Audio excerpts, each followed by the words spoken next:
दोस्तों, जहां एक तरफ कनाडा के प्राइम मिनिस्टर जस्टिन ट्रूडो ने खालिस्तानी की हत्याओं का जिम्मेदार भारत को ठहरा दिया है, बिना कुछ भी सोचे समझे भारत के ऊपर कई तरीके के एलिगेशंस लगा दिए और उन्हें यही लगता था कि दुनिया भर के देश उनके साथ खड़े रहेंगे, यहाँ तक कि अमेरिका और यूके जैसे देश भी उनका साथ देने वाले हैं। लेकिन कनाडा को ये बात नहीं पता कि भारत भले ही सुपर पावर बनने की कगार पे हो, लेकिन इसकी शुरुआत हो चुकी है। अब आप खुद ही देख लीजिए, जहां एक तरफ कनाडा भारत के ऊपर एलिगेशंस लगा रहा है, वहीं अमेरिका या फिर कहें अमेरिका की कंपनियां भारत के अंदर भारतीय रीति रिवाज से अपनी फैक्ट्री सेटअप करने की तैयारी शुरू कर चुकी हैं। जहां रिसेंटली एक अमेरिकी कंपनी ने भारत के साथ में बड़े पार्टनरशिप को फाइनलाइज किया था। वो कंपनी कुछ दिनों बाद भारत के अंदर एक बहुत बड़े भूमि पूजन को ऑर्गेनाइज करेगी। भारतीय रीति रिवाज जिस तरीके से हम घर खरीदते हैं और जमीन की पूजा करते हैं, उसी तरीके से पूजा करने के बाद नए प्लांट को सेटअप करने की तैयारी की जाएगी। और आप इसी बात से समझ जाइए कि किस देश का झुकाव किसकी तरफ ज्यादा है। आइए बिना देर किए हुए इस वीडियो को शुरू करते हैं। हम आप तक ऐसे ही वीडियोस लाते रहें। हमें सपोर्ट करने के लिए चैनल को सब्सक्राइब और हमें व्हाट्सएप पर फॉलो जरूर कीजिएगा। दोस्तों, हम बात कर रहे हैं अमेरिकी टेक्नोलॉजी कंपनी मैक्रोन के बारे में, जिसने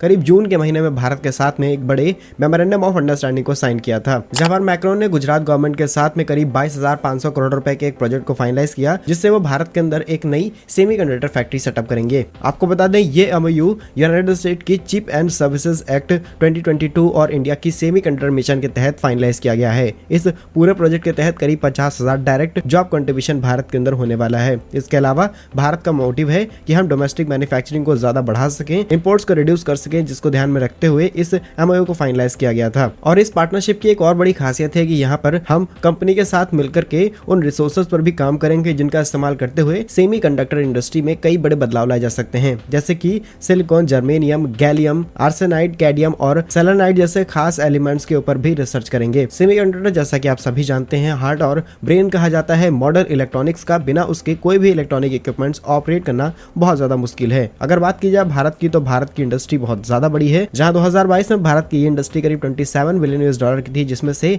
90% इंपोर्ट्स हमने कराए हैं। और हमारे ये इंपोर्ट्स बढ़ते चले जा रहे हैं क्योंकि भारत के अंदर डिजिटल इंफ्रास्ट्रक्चर बहुत तेजी से बढ़ रहा है। मेजॉरिटी हमारे देश के अंदर electronics China, Taiwan, USA, Japan से इंपोर्ट किया जाता है। 2026 तक ये मार्केट $80 बिलियन को क्रॉस कर लेगा और 2030 तक करीब $110 बिलियन से बड़ी इंडस्ट्री सिर्फ भारत के पास होगी। और यही वो कंपनी है जो करीब 23 सितंबर को भारत के अंदर अपनी नई यूनिट शुरू करने जा रही है, जहां पर कंपनी 23 सितंबर को गुजरात के सन्नाद में अपने नए प्लांट के लिए भूमि पूजन आयोजन करेगी, जहां पर कंपनी को करीब 93 एकड़ की जमीन दी गई है, जहां पर ये अपनी फैक्ट्री सेटअप कर पाएंगे। इस फैक्ट्री में असेंबलिंग, टेस्टिंग, मार्केटिंग और पैकेजिंग, ये 3 बड़े काम किए जाएंगे। करीब 18 महीनों के भीतर इस पूरी फैक्ट्री को तैयार करना है और शुरुआत 23 सितंबर को हो जाएगी। बाकी आज दुनिया के बड़े बड़े देश भारत के साथ खड़े हैं। इस बात पर यदि आपको गर्व है तो कमेंट बॉक्स में जय हिंद जरूर लिखिएगा। भारत कैसे ही यूजफुल एंड इन्फॉर्मेटिव वीडियोस पाने के लिए आप हमारे YouTube चैनल को सब्सक्राइब जरूर कर लीजिए। मिलेंगे हम आपको एक नई और इंटरेस्टिंग वीडियो में, तब तक के लिए वंदे मातरम, भारत माता की जय।